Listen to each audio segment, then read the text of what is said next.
Hello दोस्तों, स्वागत है आप सभी का ग्रीनलैंडर चैनल पे जहां आपको मिलते हैं फैक्ट्स कहानियों के साथ। तो हमारे उत्तराखंड वन आंदोलन की सीरीज का ये तीसरा वीडियो है और आखिरी वीडियो भी होगा। इसमें आज हम सारे जितने भी हमारे वन आंदोलन है इसमें हम कंप्लीट करेंगे। तो पिछली वीडियो में हमने चिपको आंदोलन को डिटेल में डिस्कस करा था और आज हम उससे आगे के जो हमारे वन आंदोलन है उनको डिस्कस करेंगे। तो चलिए शुरू करते हैं। तो चिपको आंदोलन के बाद जो हमको मूवमेंट देखने को मिलता है वो मूवमेंट है बद्रीनाथ मूवमेंट।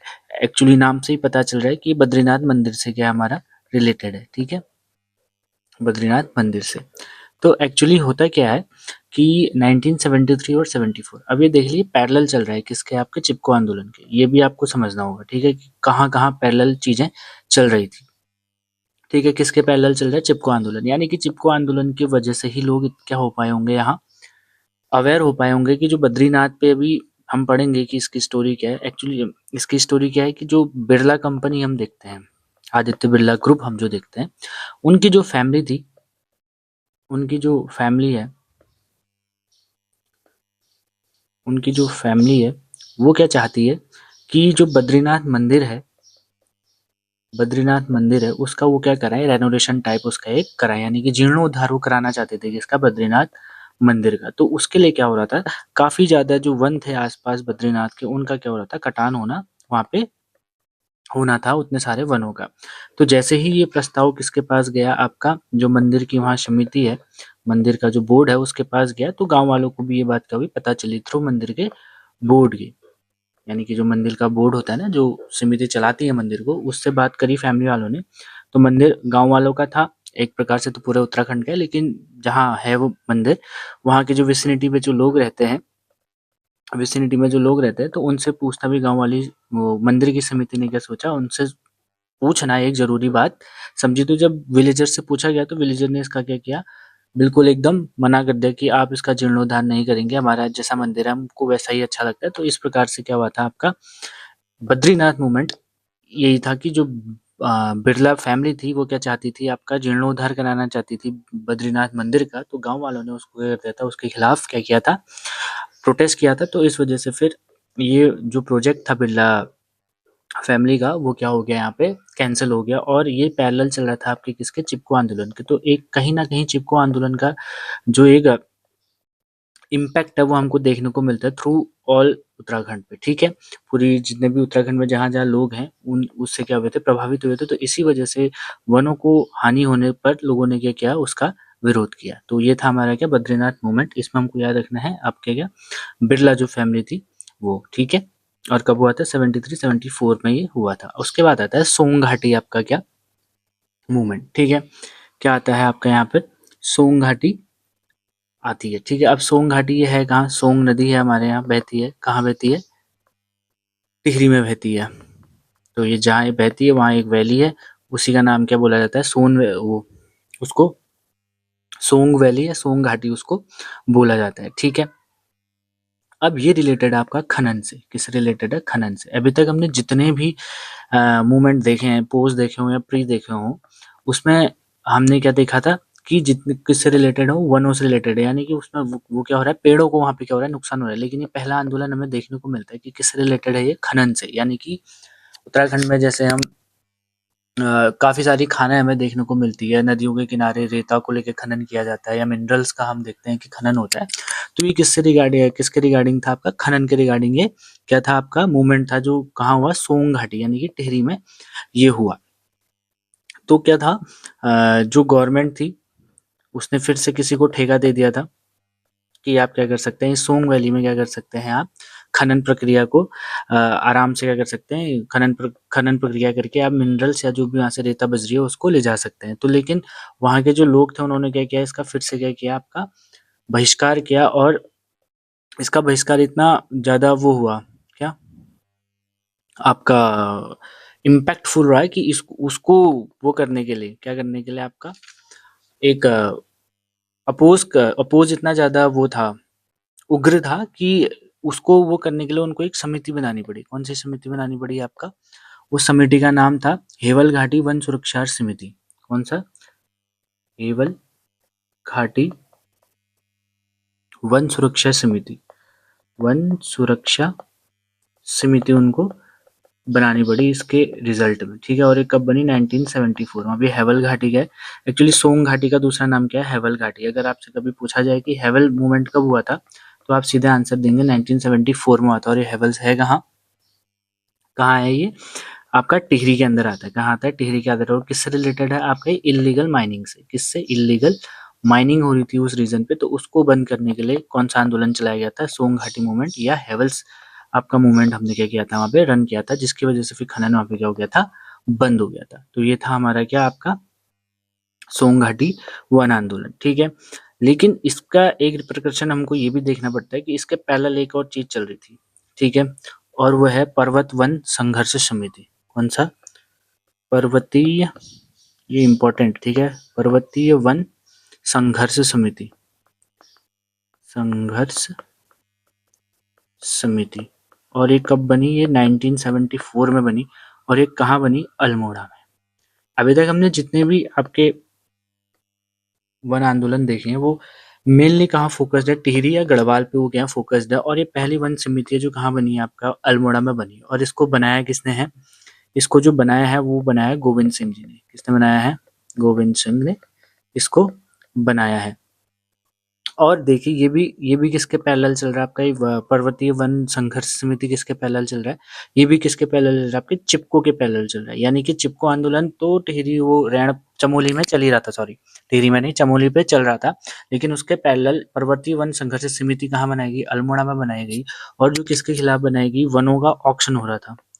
वनों का क्या हो रहा था? ऑक्शन हो रहा था, तो उसके खिलाफ। यानी कि वनों की क्या लगाई जा रही थी? अलग अलग ठेकेदारों को बुला के बोली लगाई जा रही थी। और गवर्नमेंट वनों को उसी को दे रही थी कि आप उसको काट सकते हैं जो सबसे ज्यादा बोली लगाएगा। तो इसका ऑक्शन रोकने के लिए गोविंद सिंह जी ने क्या बनाई? एक पर्वतीय वन संघर्ष समिति बनाई। और ये 74 से लेके लड़ते रहे कब तक? 77 तक। और ये ऑक्शन इतने ज्यादा उग्र हो गए थे, गवर्नमेंट क्या कर रही थी? जो भी ठेकेदार आता था, ज्यादा पैसे दे रहा था, उसको अपने वन दे दे रहा था। तो लोग इतना परेशान हो गए थे। तो इससे रिलेटेड 27 नवंबर 1977 में लोगों ने क्या किया? नैनीताल में एक फॉरेस्ट हाउस था। नैनीताल में क्या था? फॉरेस्ट वन विभाग का क्या था? हॉल था। नैनीताल में क्या था? फॉरेस्ट विभाग का क्या था? एक हॉल था, जिसका नाम क्या था आपका? जिसका नाम था शैले हॉल। कौन सा हॉल? शैले हॉल था। तो लोग ऑक्शन वनों का जो शोषण हो रहा था उससे इतना परेशान हो गए थे, और लोगों ने इस पर्वतीय वन संघर्ष के समिति के अंडर क्या किया? शैले हॉल को क्या लगा दी? आग लगा दी, अपना विरोध दिखाने के लिए। तो नैनीताल में इस शैले हॉल को क्या लगा दी? इन्होंने आग लगा दी। तो इसका रिpercussion उसके बाद कुमाऊं में भी क्या होने लगा? काफी काफी हद तक वनों को लेके क्या होने लगा? यहाँ पे आंदोलन होने लगे। तो ये एक एग्जाम्पल। और एक ये महत्वपूर्ण हमको क्या देखने को मिलती है? संघर्ष समिति देखने को मिलती है पर्वतों से रिलेटेड। कहाँ? अल्मोड़ा में। जो किसने बनाई थी? गोविंद सिंह जी ने बनाई थी। और कब बनाई थी? 1974 में बनाई थी, ठीक है। और इसको पैरेलल हम इसलिए पढ़ रहे हैं सोंग घाटी के, क्योंकि सोंग घाटी भी इसके खनन के विरुद्ध होने वाला क्या है? ये पहला आपका मूवमेंट है। इसमें इलीगल माइनिंग हुई थी। और ये सोंग घाटी कहाँ पड़ती है? टिहरी में पड़ती है। और इससे रिलेटेड हम याद रखेंगे पर्वतीय वन संघर्ष समिति बनी थी कहाँ? अल्मोड़ा में। और वो किसने बनाई थी? गोविंद सिंह जी ने बनाई थी। तो ठीक हो गया। अभी तक हम पढ़ चुके हैं। आज बद्रीनाथ मूवमेंट हमने देखा कि बिरला फैमिली वाला इसमें कहानी थी। और सोंग घाटी में इलीगल माइनिंग। और पर्वतीय वन संघर्ष समिति किससे रिलेटेड है? नैनीताल में शैले हॉल जलाने से रिलेटेड है। और कब जलाया था? 27 नवंबर 1977 को जलाया था, ठीक है।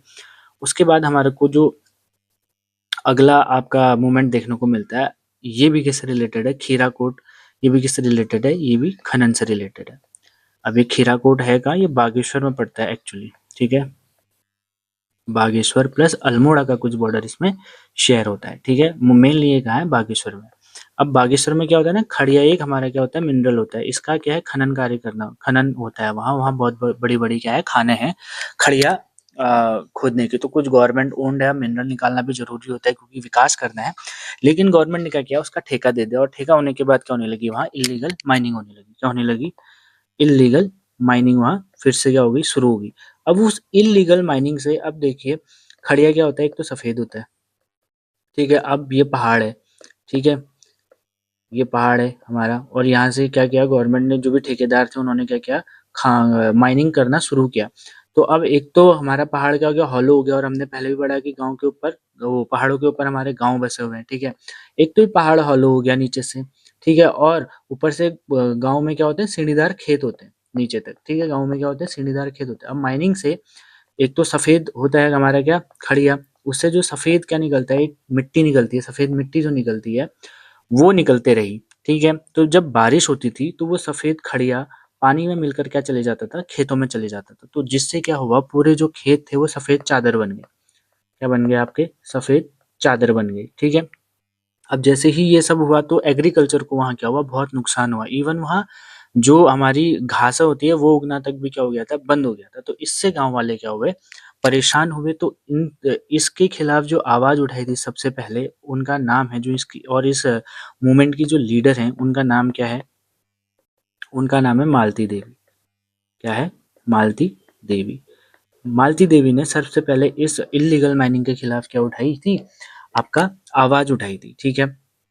आवाज़ उठाई थी, बट अब गाँव की एक सामान्य सी महिला की आवाज़ उठाने से जो बड़े-बड़े ठेकेदार हैं, बड़े-बड़े माइनिंग करने वाले हैं, जो इल्लीगल माइनिंग कर रहे हैं, उनसे उनको कुछ फ़र्क नहीं पड़ा। और एक छोटे से गाँव में अगर ये चीज़ हो रही है, तो बाकी गाँव वाले अगर उस चीज़ से इफ़ेक्ट नहीं हो रहे, तो लोग क्या क्या नहीं करते हैं, आपका साथ नहीं देते हैं। तो मालती देवी जी ने कहा, ये हमारे साथ तो गलत हो रहा है, तो वो गई उस समय किससे हेल्प माँगने, राधा भट्ट, बहन राधा भट्ट से। राधा बहन या राधा भट्ट बहन। अब राधा भट्ट बहन का जो हमें रोल देखने को मिलता है, एक तो स्वतंत्रता संग्राम के लिए जब हम लड़े थे तब, और स्टेट फॉर्मेशन में जब हम लड़ेंगे उसमें इनका बहुत बड़ा रोल हमें देखने को मिलता है। ये बहुत बड़ी एक क्या थी, फिगर थी उस समय उत्तराखंड में। तो और ये क्या, ये किससे जुड़ी थी, आपकी गांधी आश्रम से जुड़ी हुई थी। किससे जुड़ी हुई थी, आपका गांधी आश्रम से ये जुड़ी हुई थी। और उस नाम का, उस आश्रम का नाम क्या था, लक्ष्मी आश्रम। क्या था, लक्ष्मी आश्रम नाम था, ठीक है। लक्ष्मी आश्रम था जिसमें काफ़ी लोग जुड़े हुए थे, और राधा बहन भट्ट क्या थी, एक बहुत बड़ी पब्लिक फिगर थी उस समय। तो मालती देवी जी किसके पास गई, राधा बहन भट्ट के पास गई, और उन्होंने उससे हेल्प मांगी कि आप हमारा जो ये प्रॉब्लम है खड़िया का इलीगल माइनिंग होने के कारण जो हमारी खेती को क्या हो रहा है, इफेक्ट हो रहा है, उसके खिलाफ आप क्या करिए, यहाँ पे थोड़ी सी हमारी मदद कीजिए और आवाज़ उठाए। तो राधा बहन भट्ट ने इनको फुल सपोर्ट किया, और इनके सपोर्ट के कारण ही वहाँ क्या हुई, इल्लीगल माइनिंग खत्म हुई। इल्लीगल माइनिंग खत्म हुई, माइनिंग खत्म नहीं हुई, माइनिंग वहाँ अभी भी चल रही है, ठीक है। तो इस तरीके से वहाँ क्या कराया गया, इस इल्लीगल माइनिंग को क्या कराया गया, 1981 में, कब, 1981 में क्या कराया गया, वहाँ पे बंद कराया गया। तो इस प्रकार से हुआ था खीराकोट मूवमेंट ऑफ बागेश्वर, ठीक है। और इसके लीडर कौन थी, मालती देवी, ये याद रखेंगे, ठीक है। ठीक है, उसके बाद हमारा जो अगला हमको क्या देखने को मिलता है, आपका ये मूवमेंट देखने को मिलता है, वो है आपका डूंगा पेंतुली। आपका क्या, मूवमेंट डूंगा पेंतुली, एक्चुअली ये दो नाम है। डूंगा और पेंतुली किसके नाम है, गांव के नाम है। और एक गांव कहाँ पड़ते हैं, आपके चमोली में पड़ते हैं, ठीक है। कहाँ पड़ते हैं, चमोली में पड़ते हैं।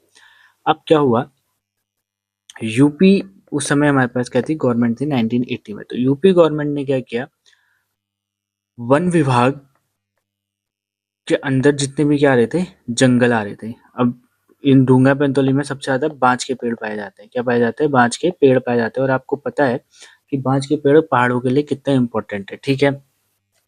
इनके जो रूट्स होते हैं वो पानी को बहुत अच्छे तरीके से होल्ड करते हैं, इसीलिए इनकी पानी, इनकी जड़ों को क्या बोला जाता है, शिव की जटा से भी इनको क्या किया जाता है, आपका कंपेयर किया जाता है, क्योंकि इनकी जड़ों में वाटर होल्ड करने की क्या होती है, बहुत क्षमता होती है बाँज के पेड़ों में। और ये बहुत हद तक जो एक्सट्रीम हमारे पहाड़ हैं, रिमोट वाले इलाके जो गाँव में है, वहाँ अभी भी क्या है, पानी के जो स्रोत हैं वो एक्चुअली जंगल में जो पेड़ होते हैं उनकी जड़ों से हमें जो नौले देखने को मिलते हैं, हमारे जो धारे होते हैं, वो एक्चुअली जो वाटर आ रहा है वो कहाँ से आ रहा है, आपका पेड़ों की जड़ों से ही रिश्ते हुए हमको मिल रहा है। तो अभी भी बहुत सारे गाँव क्या है, धारे और नौलों पे हमारे निर्भर हैं, ठीक है। तो यूपी गवर्नमेंट ने क्या किया, वन विभाग, अब जो पूरा इलाका आ रहा है वो किसके अंदर आ रहा है, वन विभाग के अंदर आ रहा है, कि जो जितने भी बाँज के पेड़ हैं, जितने भी पेड़ हैं वो किसके अंदर है, वन विभाग। तो वो वन विभाग के अंदर है। तो यूपी गवर्नमेंट ने कहा कि अब आप वन विभाग यहाँ नहीं रहेगा, यहाँ हम क्या कर रहे हैं, हॉर्टिकल्चर लेके आ रहे हैं। क्या लेके आ रहे हैं, हॉर्टिकल्चर अपना लेके आ रहे हैं। अब जैसे ही गवर्नमेंट ने कहा कि हॉर्टिकल्चर लेके आ रहे हैं, तो क्या हॉर्टिकल्चर करने के लिए हमको क्या करना पड़ेगा, पूरे वन को क्या करना पड़ेगा, साफ करना पड़ेगा वहाँ खेती करने के लिए, ठीक है। तो वहाँ क्या करना था, बाँज के पेड़ों को काटना था। तो बाँज के पेड़ों को रोकने के लिए डूंगा पैंतोली के लोगों ने क्या किया, एक आंदोलन किया जिसको नाम दिया गया क्या, डूंगा पैंतोली। और इसका जो लीडरशिप कर रही थी, जो इसकी लीडरशिप करी थी, वो किसने करी थी, मथुरा देवी जी ने करी थी। किसने करी थी, मथुरा देवी जी ने। तो याद रखिएगा, मथुरा देवी जी ने इसका क्या किया था, लीडरशिप करा था। और ये कहाँ हुआ था, डूंगा पैतुली चमोली में हुआ था। कब हुआ था, 1980 में हुआ था। क्यों हुआ था, क्योंकि यूपी गवर्नमेंट ने जो वन विभाग वाली लैंड थी उसको हॉरिकल्चर लैंड में क्या कर दिया था, आपका कन्वर्ट कर दिया था। इस वजह से क्या होता है, डूंगा पैंतुली मूवमेंट हमारा हुआ था। ठीक है, ये भी हमने यहाँ पे कवर कर लिया। अगला हम पढ़ेंगे जो कि है पानी राखो मूवमेंट। कौन सा मूवमेंट, पानी राखो मूवमेंट। अब पानी राखो मूवमेंट जो किया था, इसके लीडर जो हैं उसका नाम है सच्चिदानंद भारती। उनका नाम क्या है, सच्चिदानंद भारती। ठीक है, सच्चिदानंद भारती, ये बहुत इंपॉर्टेंट फिगर है। ठीक है तो देखिए अब क्या हुआ था, पानी राखो मूवमेंट क्यों शुरू किया था, किसने, आपके सच्चिदानंद भारती जी ने। क्या था ना, पहाड़ों में एक्चुअली बहुत जो हम अगर तराई वाले इलाके में आप रहते हैं तो यहाँ तो पानी की समस्या हमें उतनी ज़्यादा देखने को नहीं मिलती है। एक्चुअली शहरों में तो फिर भी अभी है, प्रॉब्लम हमें देखने को मिलता है, लेकिन उतनी ज़्यादा यहाँ हमें दिक्कतें नहीं देखने को मिलती। लेकिन गाँव में जो रिमोट हमारे इलाके हैं और जो उच्च हिमालयी क्षेत्रों में रहते हैं, यानी कि पहाड़ के जो एल्टीट्यूड पे, हाई एल्टीट्यूड पे रहते हैं ना, वहाँ वाटर की बहुत क्राइसिस है।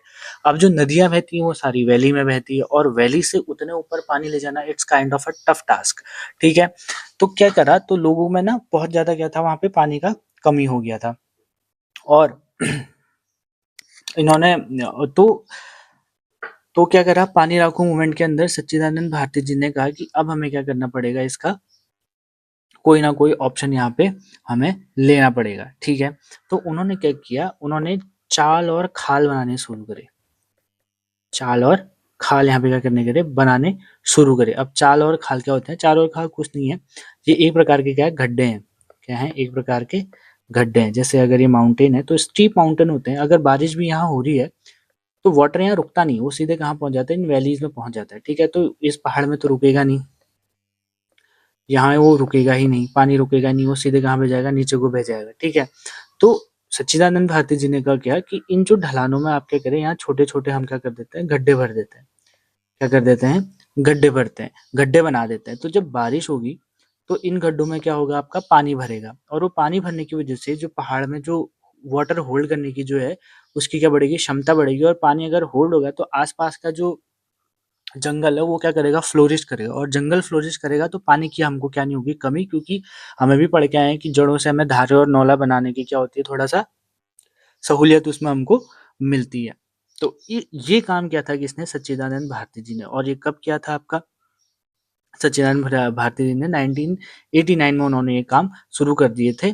और ये पानी राखो मूवमेंट उन्होंने ये शुरू कर दिया था, किस वजह से, चाल और खाल बना के। क्या बना के, चाल और खाल बना के। और इसमें भी जो हमने कल पढ़ा था, महिला मंगल दल, कौन सा दल, महिला मंगल दल, इसकी बहुत अहम भूमिका रही थी। और ये महिला मंगल दल कब बना था, 1972 में बना था, जिसकी अध्यक्ष कौन थी, गौरा देवी जी थी। तो ये तब से वर्क कर रहा था। और महिला मंगल दल में महिलाओं ने पहाड़ों में जा जाके फिर क्या करे, गड्ढे बनाए। और इसका हमको रिजल्ट जो देखने को मिला, इसका जो हमें क्या देखने को मिला, रिजल्ट देखने को मिलेगा आफ्टर 10 ईयर। हमको क्या देखिए, यानी कि 89 में ये शुरू करा, तो हमको कब 1999 में क्या देखने को मिला कि जो एक रिवर थी वहां, गाढ़ गंगा, कौन सी गंगा, गाढ़ गंगा, उस इलाके की कोई लोकल रिवर होगी, गाढ़ गंगा, ये सूख गई थी। क्या हो गई थी, ये सूख गई थी। ठीक है, मतलब इतना ज्यादा एक्सप्लोरेशन वनों का हो गया था और पानी की कमी के कारण ये नदी क्या हो गई थी, सूख गई थी। तो ये गाढ़ गंगा 10 साल बाद फिर से क्या हुई, एवरग्रीन हो गई। फिर से मतलब इसमें क्या आने लग गया, पानी आने लग गया। सिर्फ पहले क्या होता था, बरसात के मौसम में इसमें पानी आ रहा था, तो एक प्रकार से इसको सूखी नदी ही हम बोल सकते थे। लेकिन बाद में जब ये महिला मंगल दल के कारण और सच्चिदानंद भारती के प्रयासों के कारण चाल खाल जब बनाने हमने शुरू करे, तो 10 ईयर बाद उसका जो हमको रिजल्ट देखने को मिला, तो गाढ़ गंगा जो रिवर बहती है वो क्या हो गई, रीस्टोर हो गई। क्या हुई, वो रीस्टोर हो गई। ठीक है, और सच्चिदानंद भारती जी पर्यावरण को लेके बहुत ज्यादा क्या थे, सजग रहते थे। उन्होंने बहुत सारे वर्क ऐसे किए हैं जो कि उनको हमें उनके वर्क हमको क्या है, वो सराहनीय, उनके हमको वर्क देखने को मिलते हैं। ठीक है, सच्चिदानंद भारती जी को क्या भी एक अवार्ड मिला है, भगीरथ प्रवास अवार्ड। कौन सा अवार्ड मिला है इनको, भगीरथ प्रयास अवार्ड। ठीक है, भगीरथ प्रयास अवार्ड और एक कब मिला है 2015। अब देखिए उन्होंने क्या कर दिया, पूरी नदी को क्या कर दिया, रीस्टोर कर दिया और ऐसे उन्होंने बहुत सारी जगहों पे करा है। तो इस वजह से जैसे भगीरथ गंगा मैया को कहाँ लेके आए थे, आपके अर्थ पे लेके आए थे हमारे पुराणों में जो कथा है उसके अकॉर्डिंग, तो वैसे ही जैसे ये नदियों को पुनर्जीवन देने के कारण इनको ये अवार्ड दिया गया। और इनके बारे में एक और हमको फैक्ट याद रखना है, एक बार यूपी गवर्नमेंट ने क्या किया कि जो दूधा तोली रेंज है, कौन सी रेंज है, दूधा तौली रेंज है, इसमें क्या कर दिया, 70,000 पेड़ों को काटने का करा ऑर्डर दे दिया। फिर से वही बात, क्या कहते हैं कि उनको फिर से वनों की आवश्यकता थी, तो गवर्नमेंट ने बिना कुछ सर्वे किए वगैरह 70,000 वनों को काटने के दे दिए, ठेके बांट दिए। तो लेकिन सच्चिदानंद भारती जी ने क्या करा, एक लेटर लिखा, किसको लेटर लिखा, आपके यूपी गवर्नमेंट को, कि आप यहाँ के पेड़ों को नहीं काटेंगे क्योंकि ये पेड़ यहाँ के लेके आए बहुत ज्यादा आपके इम्पोर्टेंट, और दूधातोली रेंज से क्या निकलती हैं, हमारी 4 नदियाँ निकलती हैं। कितनी नदियाँ निकलती हैं, 4 नदियाँ। पहली नदी कौन सी है, नयार, और इसमें दोनों इंक्लूड हो जाएंगी, पूर्वी और पश्चिमी नयार, आटागाड़, आटागाड़, और एक और है पश्चिमी रामगंगा, पश्चिमी रामगंगा, और लास्ट जो हमारी निकलती है वो वीनोगाड़। कौन सी गाड़, वीनोगाड़ करके एक रिवर है जो वहां से निकलती है। तो 4 आपका दूधातौली को उत्तराखंड का पामीर भी बोला जाता है। ये एक पठार है, ठीक है, क्या है, एक प्लेट्यू है जिससे क्या निकलती है, 4 हमारी रिवर्स निकलती है। तो इतना इंपॉर्टेंट ये लोकेशन था, तो इस वजह से इनके लेटर को फिर क्या किया गया, रिकॉग्नाइज किया गया, और गवर्नमेंट ने वो प्रोजेक्ट अपना क्या कर दिया, शेल्व कर दिया। उसके बाद दूधातौली, उसके बाद यूएन से वाटर क्राइसिस के लिए क्या आए थे हमारे, फिर देखिए वाटर क्राइसिस उत्तराखंड में हुआ था, उसकी कहानी हम पढ़ चुके हैं कि उन्होंने किस प्रकार से चाल खाल बनाए। तो यूएन से क्या आया था, सर्वे करने के लिए लोग आए थे उत्तराखंड में। कहाँ से, यूएन से क्या आए थे, सर्वे के लिए लोग आए हुए थे। उसमें से एक जो ऑफिशियल थे वो कौन भी थे, सच्चिदानंद भारती को भी उसमें इंक्लूड करा था। ठीक है, सच्चिदानंद भारती जी को भी क्या किया था, उसमें इंक्लूड किया था, जिसके कारण ही उन्होंने वो चाल खाल वाला आइडिया आपने क्या किया था, इम्प्लीमेंट किया था, और उसके रिजल्ट से ही हमको क्या मिली थी, गाढ़ गंगा जो रिवर क्या हुई थी, एवरग्रीन हुई थी। ठीक है, तो ये थे हमारे सच्चिदानंद भारती जी के काम, और इस प्रकार से पानी राखो मूवमेंट यहाँ पे शुरू हुआ था। ठीक है, और ये कब शुरू हुआ था, 1989 में। इससे जो रिलेटेड फिगर है वो कौन है, सच्चिदानंद भारती। ठीक है, जो अगला हमारा देखने को मिलता है हमें, वो है हमारा नदी बचाओ आपका आंदोलन, और ये हुआ था 1991 में। ठीक है, अब क्या हुआ, 1960 में इसके जो लीडर हैं, पहले आप उनके बारे में, उनका नाम हम जान लेते हैं, सुरेश भाई। कौन है, सुरेश भाई हमारे क्या हैं, इसके लीडर हैं। ठीक है, तो सुरेश भाई ने क्या करा, 1991 में विष्णु प्रयाग एक जगह है, ठीक है, विष्णु प्रयाग, ठीक है, जहाँ पे विष्णु प्रयाग करके एक जगह है, सॉरी, विष्णु प्रयाग करके क्या है, एक जगह है जहाँ पे क्या होती है, अलकनंदा प्लस आपकी पश्चिमी धौली गंगा क्या करती है, मिलती है, पश्चिमी धौली गंगा क्या करती है, संगम बनाती है। तो यहाँ पे 1991 में गवर्नमेंट ने क्या किया, एक हाइड्रो पावर प्रोजेक्ट क्या किया, शुरू करा, हाइड्रो पावर प्रोजेक्ट क्या करा आपका, शुरू करा।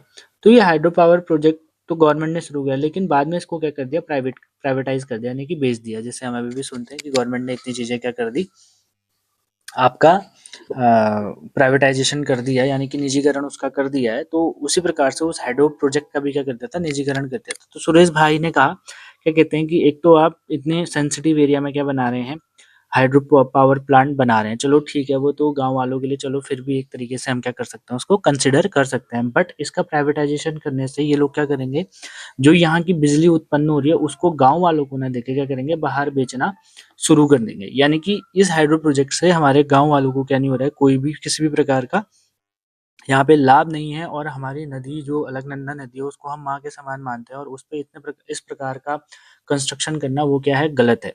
तो इस प्रकार से इस हाइड्रो प्रोजेक्ट के खिलाफ जो आवाज उठाई थी किसने, सुरेश भाई ने। और सुरेश भाई बहुत एक प्रोमिनेंट फिगर है, जब टिहरी बांध प्रोजेक्ट शुरू हुआ था 1960 में, तो इसके खिलाफ भी इन्होंने बहुत लड़ाइयाँ लड़ी हैं। ठीक है, और इसके अपोज में भी ये कई बार इन्होंने अपनी आवाज़ उठाई है, तो उसी से रिलेटेड है सुरेश भाई, जिन्होंने नदी बचाओ आंदोलन किया था, जो कि अलकनंदा रिवर पे क्या बन रहा था आपका विष्णुप्रयाग जगह एक है जहाँ पे अलकनंदा और पश्चिमी धौलीगंगा मिलती हैं। वहाँ पे जो हाइड्रो प्रोजेक्ट था वो बना रहे थे, फिर उसका निजीकरण कर दिया, तो उसके निजीकरण करने से उनको क्या हुआ, आपत्ति हुई और उस आपत्ति के कारण ही उन्होंने उसका क्या किया, विरोध किया। ठीक, तो यह था हमारा कौन सा, नदी बचाओ मूवमेंट। उसके बाद आता है रक्षा सूत्र, आपके रक्षा सूत्र मूवमेंट। रक्षा सूत्र मूवमेंट क्या है, देखिए ये इसके लीडर भी सुरेश भाई हैं, ठीक है, इसके लीडर भी कौन है, सुरेश भाई हैं। इसके लीडर भी कौन है, सुरेश भाई हमको देखने को मिलते हैं, ठीक है। अब ये शुरू किया गया था पेड़ों के कटान को लेके, आइए पेड़ों के कटान पे रोक, ठीक है। अब आपने अगर कभी गौर किया होगा, आप कभी ट्रैवल करने जाते हैं तो आपको फॉरेस्ट डिपार्टमेंट के द्वारा मार्क किए हुए पेड़ दिख रहे हैं, कुछ व्हाइट आपके शाई से की पेंट से किए जाते हैं या कुछ रेड पेंट से किए जाते हैं, वो मार्केशन आपने देखी होगी। तो कुछ इसी तरीके से क्या किया था उस टाइम पे भी, पेड़ों पे क्या किया था, भिलांगना नदी के किनारे, भिलांगना नदी, भिलांगना जो वैली है उस नदी के किनारे जो पेड़ हमको पाए जाते, तो वो पेड़ कौन से थे, वो पेड़ थे आपके रायरा के पेड़, किसके पेड़, रा, रा, रायरा, रायरा के पेड़, ठीक है।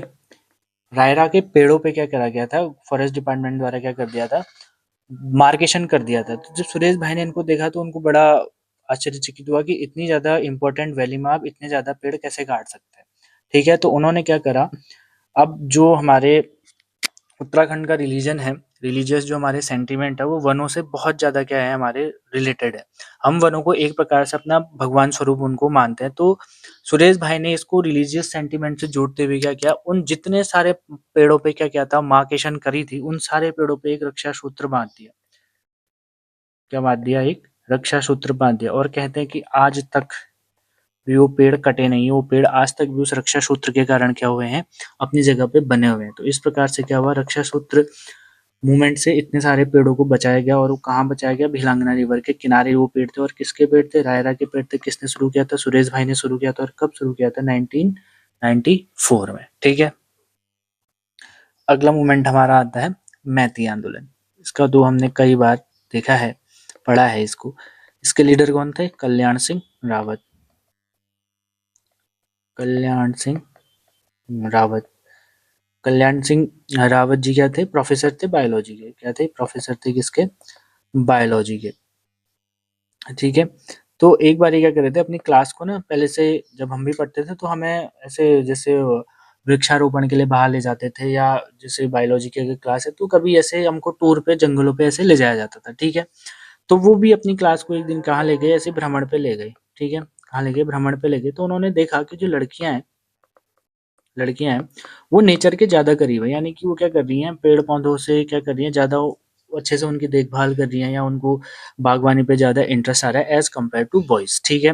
तो उन्होंने, उनके दिमाग में एक आइडिया है कि क्यों ना एक इसकी मुहिम चलाई जाए, क्योंकि तब तक क्या हो गया था, काफी ये मूवमेंट हमारे पेड़ों से रिलेटेड काफी हाईलाइटेड हो गए थे। तो उनके, वो भी एक इन्वायरमेंटलिस्ट हैं, उन्होंने भी बहुत सारे काम किए हैं, पहले से भी वो काम करते हैं। तो उनके मन में आया कि क्यों ना, जब एक लड़की का विवाह होता है, क्या होता है, विवाह होता है, तो उसके मायके में, तो उसके मायके वाले जो है, मायके वाले जो हैं वो एक पेड़ लगाएं, पेड़ लगाएं, मायके वाले नहीं, एक्चुअली जिस लड़की की शादी हो रही है वो एक पेड़ लगा के जाए, वो क्या लगा के जाए, एक पेड़ लगा के जाए, और उसके मायके वाले उसकी याद में या कुछ ऐसे उसके इमोशन उससे जोड़ दें कि उस पेड़ की क्या करे, आराम से देखभाल करे। देखिए वृक्षारोपण करना बहुत अच्छी बात है, लेकिन उस वृक्षारोपण का एक अच्छा फल हमको मिले वो उससे भी अच्छी बात है। तो इस वजह से पेड़ लगाना is not a big deal, उसको बचा के पाल पोस के बड़ा करना, इट्स अ ग्रेट डील, ठीक है।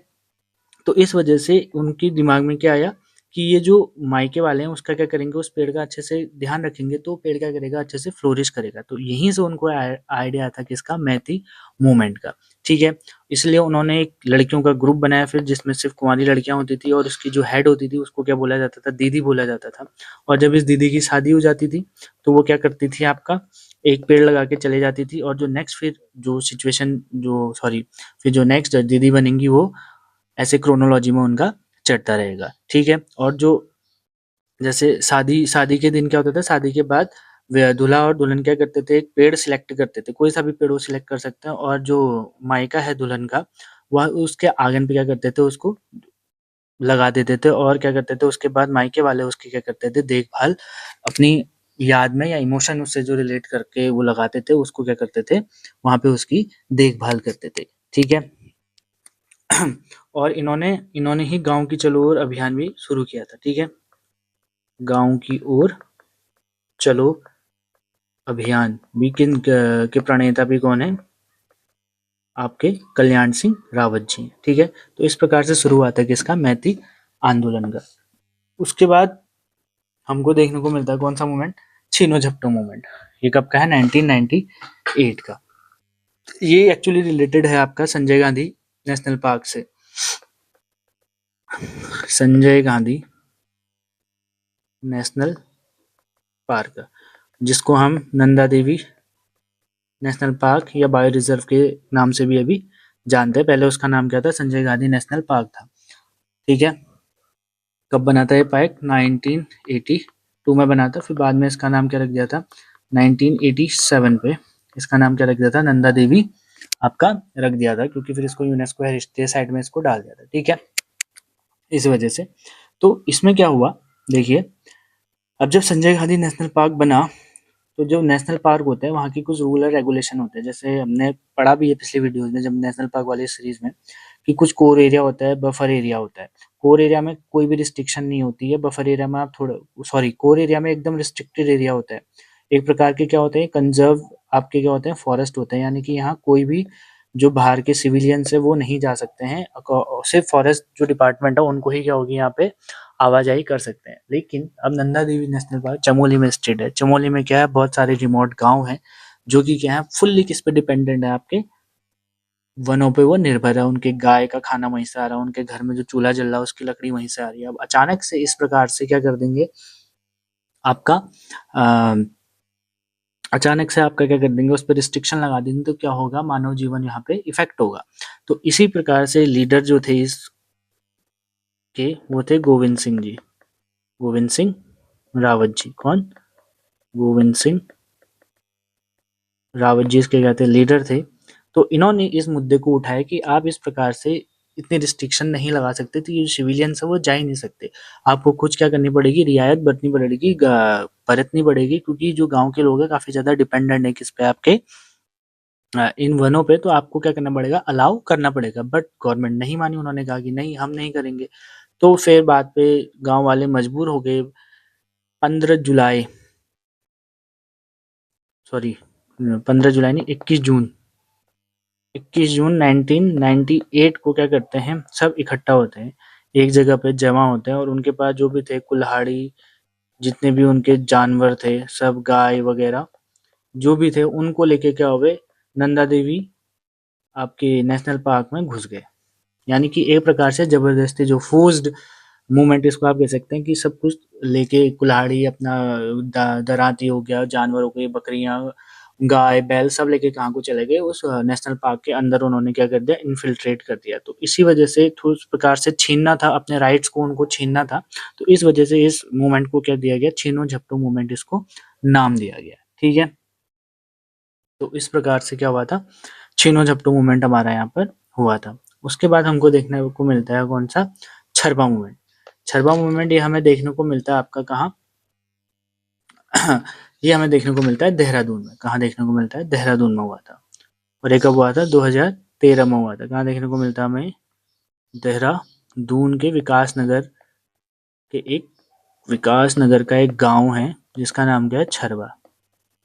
क्या है? छरबा। और इस छरबा के प्रधान थे, प्रधान और इस मूवमेंट के लीडर रोनी रॉय। क्या नाम था उसका? रोमी रॉय जायसवाल। रोमी रॉय जायसवाल इनका नाम था। तो इसमें क्या हुआ था, कोको कोला कंपनी का यहाँ क्या खुला था, कोको कोला कंपनी का यहाँ पे एक प्लांट खुला था। कोको कोला कंपनी का क्या खुला था, वहाँ पे प्लांट खुला था। तो प्लांट खुलने के बाद क्या हुआ, जो हार्मफुल केमिकल थे वो लोग क्या कर देते थे, एक रिवर थी वहाँ, शीतला रिवर। कौन सी रिवर? शीतला रिवर, एक नॉर्मल लोकल रिवर होगी वहाँ, उस गांव की लोकल रिवर है। तो वहाँ क्या कर दिया उन्होंने, सारा केमिकल उस नदी में डालना शुरू कर दिया। तो उसी नदी पे पूरे गाँव वाले निर्भर थे, जिनसे उनकी खेती में क्या हो रहा था, सिंचाई-विचाई का काम उसी नदी के पानी से किया जाता था। लेकिन जब से वो केमिकल उसमें जाने लगा, तो क्या होने लगा आपका, खेती पे हमारे क्या हुआ, एग्रीकल्चर पे क्या होने लगा, इफ़ेक्ट होने लगा। तो वहाँ के जो प्रधान थे उसके बाद रोमी रॉय जायसवाल ने क्या करा, इसको ये क्या उठाया आपका, मुद्दा उठाया कि ये गलत हो रहा है, इसको कोका कोला फैक्ट्री को यहाँ से क्या करना पड़ेगा, बंद करना पड़ेगा, या इनको अपना जो अ, आपका जो इनको ये केमिकल वाला है, इसका कोई और अल्टरनेटिव सॉल्यूशन इनको ढूँढना पड़ेगा। तो रोमी रॉय एक प्रधान थे उस समय, अपने गाँव में तो उनकी क्या थी, काफ़ी अच्छी ज़्यादा पहचान थी, बट इतने बड़े छरबा मूवमेंट को एक बड़ी क्या होती है, जैसे अभी पीछे भी हम पढ़ के आए कि राधा बहन भट्ट की मालती देवी ने राधा बहन भट्ट की क्या ली थी, हेल्प ली थी। वैसे ही रोमी रॉय जायसवाल किसकी हेल्प लेते हैं, वो लेते हैं आपकी किसकी, अन्ना हजारे की। अन्ना हजारे, अब उस समय अन्ना हजारे की हेल्प इसलिए लेते हैं क्योंकि 2013-14 अगर आप थोड़ा भी पॉलिटिकली भी इन्वॉल्व रहते हैं तो आपको पता होगा कि उस समय लोकपाल बिल को लेके वो लोग क्या कर रहे थे, अनशन वगैरह कर रहे थे। तो अन्ना हजारे ने इस कोका कोला फैक्ट्री के खिलाफ जो मूवमेंट हुआ था, छरबा मूवमेंट, जो किसने की शुरू किया था, रोमी रॉय जायसवाल ने शुरू किया था, उनकी उनको सपोर्ट किया था। इस वजह से ये क्या आया था, लैमलाइट में आया था। ठीक है, और इस मूवमेंट पे क्या भी लिखी गई है, एक बुक भी लिखी गई है, उस बुक का नाम है क्या, कोको कोला हार गया। कोको कोला हार गया, हार गया। और ये बुक किसने लिखी है आपका, ये बुक आपकी लिखी है प्रवीण कुमार भट्ट ने। किसने लिखी है, प्रवीण कुमार भट्ट जी ने ये बुक लिखी है। ठीक है, तो इस प्रकार से क्या हुआ, छरबा मूवमेंट हुआ कोको कोला फैक्ट्री के खिलाफ, और इसका रिजल्ट हमें देखने को मिला कि वो फैक्ट्री वहां से क्या हो गई, आपकी बंद हो गई। ठीक है, और ये किस रिवर के लिए हुआ था, शीतला रिवर। ये रिवर पूछ सकते हैं क्योंकि थोड़ा सा ये क्या है, अभी रिसेंटली हुआ मूवमेंट है, तो रिवर यहाँ पे इंपॉर्टेंट है कि पूछ देंगे कि शीतला रिवर कहाँ है, तो वो कहाँ है, देहरादून के विकास नगर छरबा गाँव में है। ठीक है, तो इस प्रकार से हमारे मूवमेंट यहाँ पे क्या होते हैं, खत्म होते हैं। दो एक छोटे से हमको मूवमेंट देखने को मिलते हैं, एक है बड़ियारगढ़, बड़ियारगढ़ वन आंदोलन। ठीक है, छोटे-छोटे, इनके बारे में ज़्यादा हमको क्या नहीं देखने को मिलती है, इन्फॉर्मेशन हमको मिलती नहीं है। ये हुआ था आपका 24 दिसंबर 1976 को ये हुआ था, और इसके जो लीडर थे वो कौन थे, गोविंद सिंह पंवार। ठीक है, कौन थे लीडर, गोविंद सिंह पंवार। ठीक है, और एक और है दूसरा, बयाली वन आंदोलन, बयाली वन आंदोलन। ठीक है, बयाली वन आंदोलन ये हुआ था आपका 1974 और 75 के बीच। ठीक है, और ये कहाँ हुआ था, उत्तरकाशी में हुआ था। तो इसके बारे में हमें इतनी ही जानकारी देखने को मिलती है। तो ये अगर कभी आगे वैसे पूछे जा सकते हैं, बयाली वन आंदोलन कब हुआ था, इस प्रकार से ईयर पूछा जा सकता है, तो इनको आप ध्यान में रख सकते हैं। तो इस प्रकार से हमने जितने भी हमारे मूवमेंट थे उनको सारे हमने पढ़ लिया। छरबा हमने, कोको कोला, छीनो झपटून, नंदा देवी नसला, मैती, कल्याण सिंह रावत जी, रक्षा सूत्र सुरेश भाई, पेड़ों के कटान को रोकने के लिए, नदी बचाओ भी सुरेश भाई, जो कि विष्णुप्रयाग में हुआ था हाइड्रो प्रोजेक्ट को लेके। उसके बाद पानी राखो सच्चिदानंद भारती जी, ये भी हम पढ़ चुके हैं कि चाल खाल बना के इन्होंने दोबारा नदी को रिस्टोर किया था। दूंगा पेंतुले आंदोलन बांज के पेड़ों से रिलेटेड है। उसके बाद खीराकोट खनन से रिलेटेड है। उसके बाद सोंग घाटी भी खनन से रिलेटेड, और ये खनन से रिलेटेड पहला हमको क्या देखने को मिलता है, यहाँ पे मूवमेंट देखने को मिलता है। उसके बाद बद्रीनाथ मूवमेंट, बिरला फैमिली, ये आज हमने यहाँ पे डिस्कस किया था, और चिपको मूवमेंट कल हम पूरा यहाँ पे डिस्कस कर चुके हैं। तो इस प्रकार से सारे हमारे जितने भी हमने लिस्टेड करे थे वो सारे वन आंदोलन हमने यहाँ पे पढ़ लिए हैं एकदम डिटेल में। होप कि आप सबको समझ में आया होगा। एक हमने यहाँ पे बहुत एक्सप्लेन के साथ समझाने की कोशिश करी है, और यदि कोई गलती हो गई हो तो उसके लिए मैं क्षमा प्रार्थी हूँ। जल्दी मिलेंगे अगली वीडियो में, तब तक के लिए थैंक यू सो मच।